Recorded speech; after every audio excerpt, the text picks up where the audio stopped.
الحمد للہ رب العالمین والصلاة والسلام علی سید المرسلین محمد وعلی آلہ وصحبہ اجمعین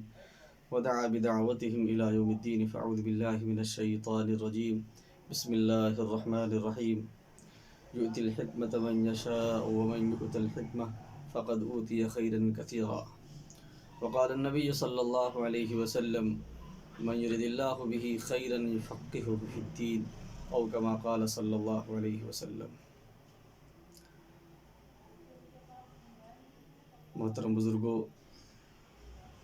دینی اور ایمانی بھائیوں اور عزیز طالب علموں،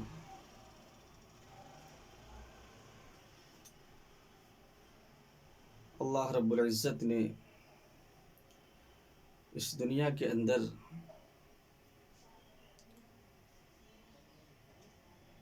انسان کو زندگی گزارنے کے جو طریقے سکھلائے ہیں اور کامیابی کے جو راستے بتائے ہیں، وہ تمام راستے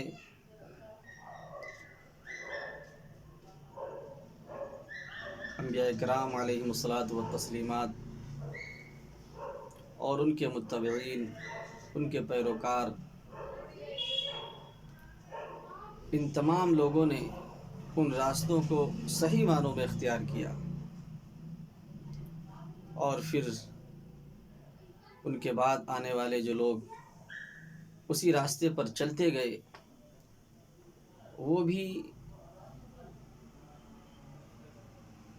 کامیابی کی منزلوں کی طرف، فلاح و بہبود کی منزلوں کی طرف پہنچتے چلے گئے اور اس دنیا میں بھی کامیاب ہوئے اور آخرت میں بھی انشاءاللہ وہ کامیاب ہوں گے۔ آخری نبی جناب محمد الرسول اللہ صلی اللہ علیہ وسلم کو اللہ رب العزت نے عالمی نبی بنا کر بھیجا، تمام جہان والوں کے لیے نبی بنا کر بھیجا، اور اس کے بارے میں قرآن پاک میں ارشاد فرمایا، قل یا ایھا الناس انی رسول اللہ الیکم جمیعا، کہ محمد صلی اللہ علیہ وسلم آپ تمام انسانوں سے کہہ دیجئے کہ میں تم سب کا نبی ہوں، مجھے اللہ نے تم سب کی طرف نبی بنا کر بھیجا ہے۔ تو آخری نبی محمد صلی اللہ علیہ وسلم تمام انسانیت کے نبی، انسانوں کے بھی نبی، جناتوں کے بھی نبی، گویا کہ جتنی مخلوقات اس وقت دنیا میں ہیں سب کے نبی، اور آپ صلی اللہ علیہ وسلم پر جو آسمانی کتاب وحی کے ذریعے نازل ہوئی، جس کو قرآن پاک کہا جاتا ہے، یہ وہ کتاب ہے جس میں اس کائنات کے رہنے والے تمام انسان، ان کی کامیابی، ان کی کامرانی، ان کی نصرت اور ان کی فتح، اور ہر شعبے کے اندر ان کی جیت اللہ نے اس کتاب کے اندر رکھ دی ہے۔ معلوم یہ ہوا کہ جو شخص بھی اپنی کامیابی چاہتا ہے، دنیا کی کامیابی بھی اور آخرت کی، دونوں جہان کی کامیابی، ان دونوں جہانوں کی کامیابی اللہ نے اس کتاب کے اندر رکھ دی ہے۔ اگر کسی کو کامیاب بننا ہے، دنیا میں کامیابی چاہیے، آخرت میں کامیابی چاہیے، تو اسے اپنی کامیابی کے راستے اس قرآن سے لینے پڑیں گے، اپنی منزل کا پتہ اس قرآن سے لینا پڑے گا۔ اللہ نے جو قرآن ہمیں دیا ہے، اس کے اندر قیامت تک آنے والے جتنے انسان ہیں سب کی کامیابی اللہ نے اس کے اندر رکھ دی۔ گویا کہ یہ کتاب صرف مسلمانوں کے لیے نہیں ہے، تمام انسانوں کے لیے ہے۔ جیسے انسانوں کو اس سے صحیح رہنمائی ملتی ہے، ایسے ہی جس مذہب کا شخص بھی یہ چاہتا ہو کہ ہم دنیا میں بھی اور آخرت میں بھی کامیاب ہو جائیں، اس کو قرآن پاک پڑھ کر اس پر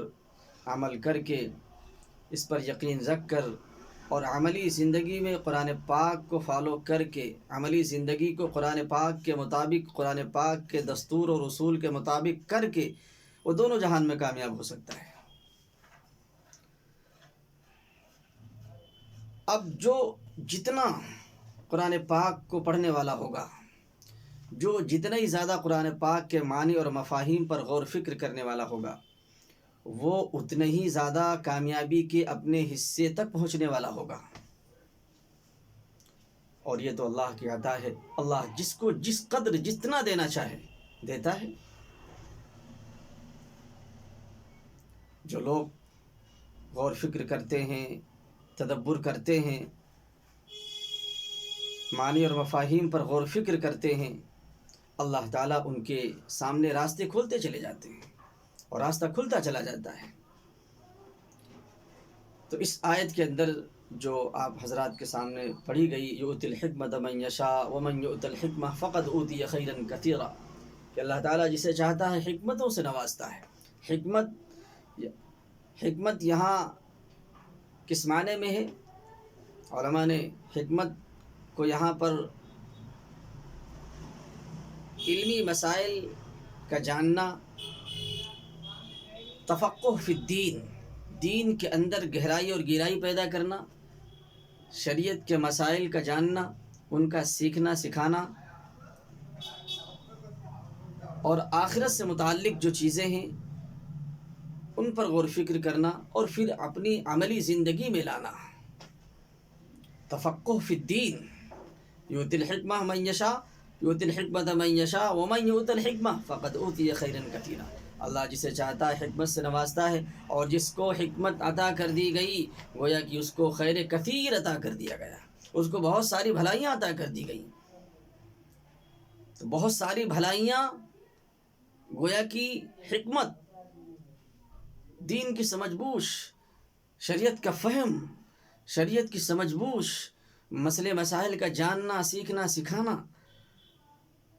اللہ کو جاننا، اللہ کو پہچاننا، اور اللہ کی قدرت کے جو مظاہر ہیں ان میں غور فکر کرنا، اور پھر اس کی روشنی میں اپنی عملی زندگی کے اندر تبدیلی لانا، سدھار لانا، اس کو صحیح طریقے کے مطابق استعمال کرنا، اپنی زندگی کو صحیح راستے پر لے کے چلنا۔ تو جس کو یہ چیز دے دی گئی گویا کہ اس کو خیر کثیر عطا کر دیا گیا۔ اور اس کی تائید اس حدیث پاک سے ہوتی ہے جس میں اللہ کے نبی نے فرمایا، من یرد اللہ بہ خیرا یفقہہ فی الدین، اللہ جس کے ساتھ چاہتا ہے بھلائی کا معاملہ کرتا ہے۔ تو وہاں بھی فرمایا خیر، جس کے ساتھ خیر کا معاملہ، اللہ تعالیٰ جس کے ساتھ خیر کا معاملہ کرنا چاہتا ہے، من یرد اللہ بہ خیرا، جس کے ساتھ اللہ خیر کا معاملہ کرنا چاہتا ہے، جس کو اللہ تعالیٰ خیر دینا چاہتا ہے، اس کو دین میں سمجھ بوجھ عطا فرماتا ہے، دین میں سمجھ بوجھ پیدا کرنے کی اور شریعت کے مسائل کو جاننے کی، پڑھنے کی، سیکھنے سکھانے کی توفیق عطا فرماتا ہے۔ یفقہہ فی الدین، دین کے اندر سمجھ بوجھ پیدا کرنا۔ تو دین کے اندر سمجھ بوجھ پیدا کرنے کی جسے توفیق مل گئی گویا کہ اللہ نے اس کے ساتھ خیر کا، بھلائی کا ارادہ کرنا چاہے، اور یہی خیر وہاں فرمایا ومن یؤت الحکمہ فقد اوتی خیرا کثیرا، جسے حکمت عطا کر دی گئی گویا کہ اسے خیر کثیر عطا کر دیا گیا۔ یعنی جس کو دین کا فہم، دین کی سمجھ بوجھ عطا کر دی گئی، جس کو دین کے لیے، دین کے مسائل کو سمجھنے سمجھانے کے لیے، شریعت کو سمجھنے سمجھانے کے لیے، اس آخری شریعت محمدی کو سمجھنے اور سمجھانے کے لیے جس کو موقع فراہم کر دیا گیا، اس کو خیر کثیر عطا کر دی گئی۔ یہ اللہ رب العزت کا فرمان ہے، یہ سید الاولین والآخرین امام الانبیاء صلی اللہ علیہ وسلم کا فرمان ہے۔ لہذا جس کو اللہ نے یہ توفیق دی کہ وہ قرآن کے اندر، احادیث کے اندر غور فکر کرتا ہے، اس کو پڑھتا ہے، پڑھاتا ہے، سیکھتا ہے، سکھاتا ہے، اس کے معنی اور مفاہیم میں غور فکر کرتا ہے، گویا کہ اللہ رب العزت کی طرف سے اس کے لیے خیر کے، فتح و کامرانی کے، نصرت کے فیصلے ہو رہے ہیں۔ اللہ تعالیٰ اس کو دنیا کے اندر بھی اور آخرت میں بھی انشاءاللہ فتح اور کامیابی اور نصرت اور اپنی مدد سے نوازیں گے۔ یہ امید ہے اللہ کی ذات سے کہ جو لوگ قرآن کو سیکھتے ہیں، سکھاتے ہیں، اس میں غور و فکر کرتے ہیں، اس سے معنی اور اس سے مسائل مستنبط کرتے ہیں اور پھر امت کے سامنے لاتے ہیں، امت کی رہنمائی کرتے ہیں، تو اللہ کی ذات سے یہ امید ہے کہ انشاءاللہ دونوں جہان میں یہ حضرات کامیاب اور سرخرو ہوں گے۔ اللہ رب العزت، اللہ سے دعا ہے کہ اللہ تعالی ہم سب کو کہنے سننے سے زیادہ عمل کی توفیق نصیب فرمائے۔ وآخر دعوانا ان الحمد